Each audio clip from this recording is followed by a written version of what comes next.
그래서 제가 말씀드릴 내용은 이제 뇌전증이란 어떤 병인가 이런 거에 대해서 이제 전반적인 개념을 말씀을 드리도록 하겠습니다. 이제 원래 그 전까지는 간질이었죠, 이름이. 근데 이렇게 뇌전증이란 이름으로 새로 뭐 바뀐 지가 좀 됐습니다만 이제 새로 바꾼 이유는 그동안 이 간질이라는 게 그 잘못된 정보 때문에 많은 오해를 받는 그런 상황이 되었습니다. 그래서 이제 명칭을 새로이 바꾸고 정확히 뇌전증이라는 병이 어떤 병인지를 이제 그 대국민 상대로 홍보도 하고 그럴 겸해서 이 명칭을 바꾸게 되었습니다. 그동안 이제 이 스티그마라고 낙인이라고 하는 의미인데 이 간질이란 거에 대해서 이제 나쁜 스티그마가 있었기 때문에 바꾸게 됐다는 뜻입니다. 스티그마는 이제 이런 식으로 그 해석이 되는 그런 거고요. 그럼 어떤 잘못된 스티그마가 있었나 하면 이제 증상이 우선 특이합니다. 그러니까 평상시에 멀쩡하다가 갑자기 정신을 잃어버리거나 이제 쓰러져서 몸을 떠는 경련 같은 걸 보이기 때문에 굉장히 특이한 질병으로 이제 생각을 하게 됐고 또 굉장히 드문 병이고 또 유전되는 병이고 치료도 안 되는 병 이런 식으로 이제 잘못 알려진 상태였습니다. 그래서 이런 잘못된 스티그마 때문에 정상적인 사회생활도 잘 안 되고 또 이게 자꾸 숨기고 그 치료하러 잘 오지 않고 이러시다 보니까 이제 정상적인 치료도 잘 안 되는 상황이 되었습니다. 근데 실제로 그러면은 이런 그 잘못된 정보가 사실인가에 대해서 이제 하나씩 말씀을 드리겠습니다. 우선 유병률은 최소 1000명당 5명 정도로 생각합니다. 그러면은 그 국내 뇌전증 환자 수가 25만에서 50만 여기까지 이제 아직 간질이라는 그 말이 써 있습니다만 희귀 질환은 아닌 거죠. 그러니까 결국 뇌전증은 1000명당 5명 정도 우리나라 뭐 꽤 큰 도시 인구만큼의 환자 수가 있는 병이기 때문에 꽤 흔한 병입니다.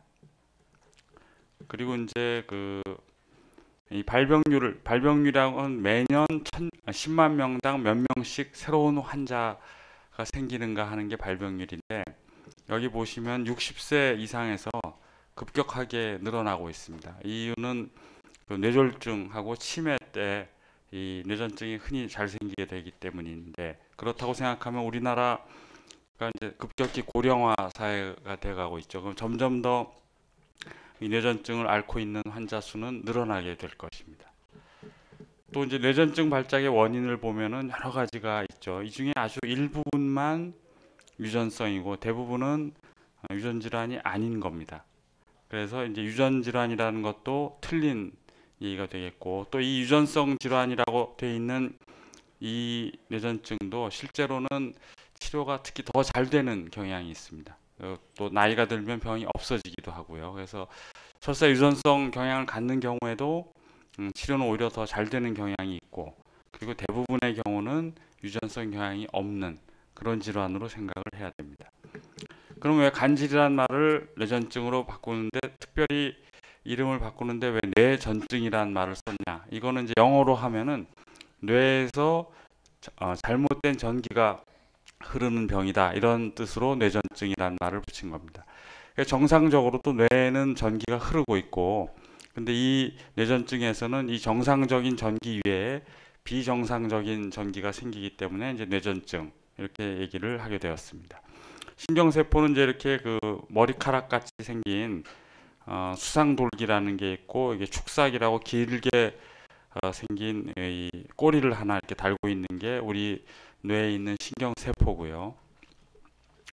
이 신경세포는 이제 정상적으로 이렇게 전해질, 그러니까 우리 소금 같은 것들이 이제 들락날락 이동하면서 이렇게 전기를 만들어내게 되는 거죠. 그래서 이런 현상이 있어야만 우리가 뇌가 기능을 하게 됩니다. 우리가 지금 말하고 기억하고 이렇게 활동하는 게 모두 다 뇌에서 일어나는 전기적인 현상 때문에 가능하게 되는 것입니다.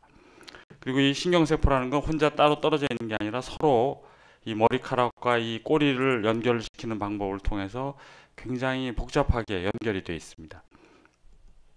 그래서 이런 식으로 이건 실제 사진인데 이런 식으로 그 끝부분에 가서 이런 식으로 서로 닿아 있는 거죠.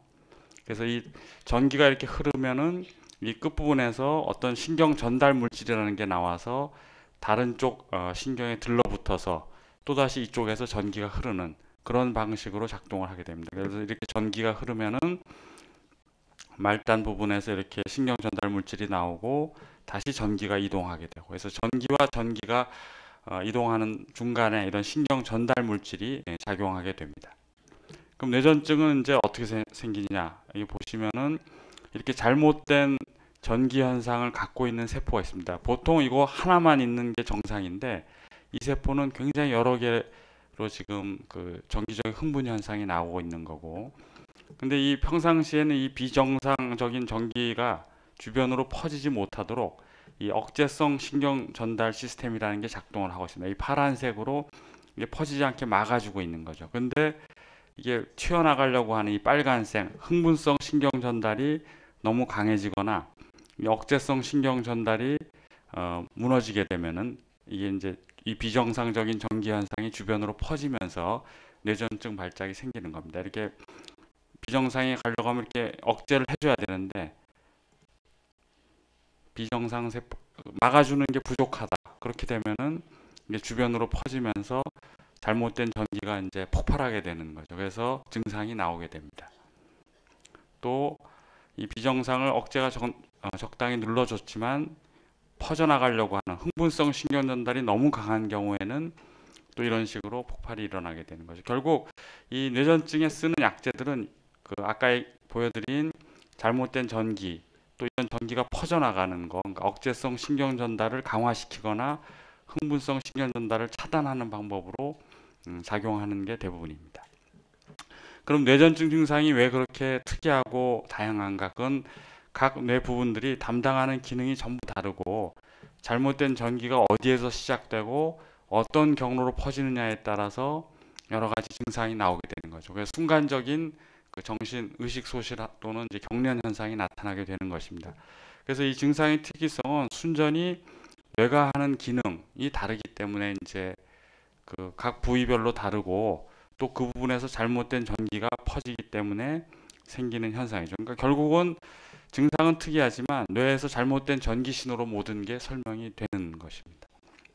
그래서 뇌전증 발작은 이런 식으로 그 뇌 양쪽 대뇌방구에서 동시에 잘못된 전기가 나오는지 또는 한 부분에서 나오는지에 따라서 굉장히 여러 가지 형태가 있습니다. 이거는 소발작은 잠깐 동안 이렇게 10여 초 정도 정신이 멍해지는 그런 형태고, 간대성 근경련성 발작은 아침에 움찔움찔하면서 물건 같은 거 떨어뜨리는 거, 이건 쓰러져서 온몸이 다 뻣뻣해졌다가 떠는 그런 형태의 발작.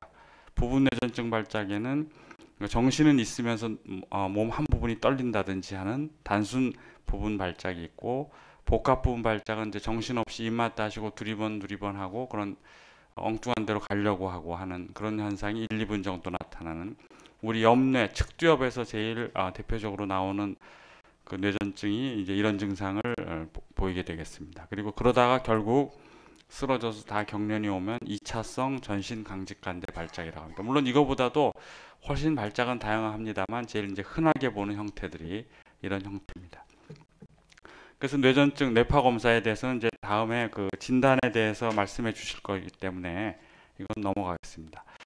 그리고 난치병이라는 얘기가 있는데 이제 대부분 50-60% 절반 이상이 한 가지 약물로 잘 조절돼서 생활에 문제가 없고, 나머지 20-30%는 이제 여러 가지 그 두세 가지 또는 서너 가지 이상의 약을 써서 어쨌든 조절이 되고, 그래도 안 되는 경우가 한 20% 정도 생기는데 그때는 그 수술 치료를 고려해 볼 수 있고, 또 다행인 것은 앞으로도 지금도 만들어지고 있고 앞으로도 계속 새로운 약들이 개발되고 있습니다. 그래서 난치병은 아니고, 대부분은 난치병이 아니고 난치성인 경우는 수술 치료법을 고려할 수 있고, 그래서 치료가 잘 되는, 그러니까 조절이 잘 되는 만성 질환이다 이렇게 생각하는 게 옳겠습니다. 요거에 대해서도 이제 진단 부분에서 다시 나올 거기 때문에 넘어가겠습니다. 이 뇌전증 약물이 이런 식으로 굉장히 많이 늘어나고 있죠. 특히 2000년대 넘었으면서 기하급수적으로 지금 늘어나고 있습니다. 여기 써 있는 거 말고도 더 있고요. 지금도 뭐 임상 시험도 하고 있고 또 새로 동물 시험도 해가면서 이제 새로운 약들, 효과는 더 좋고 부작용이 좋은 약들이 계속 개발되고 있고, 언젠가는 뇌전증이 아까 그 보여드린 그런 기전에 맞는 정확히 제일 잘 맞는 약들이 개발돼서 지금보다 훨씬 더 좋은 치료 효과를 볼 수 있는 날이 틀림없이 올 것입니다.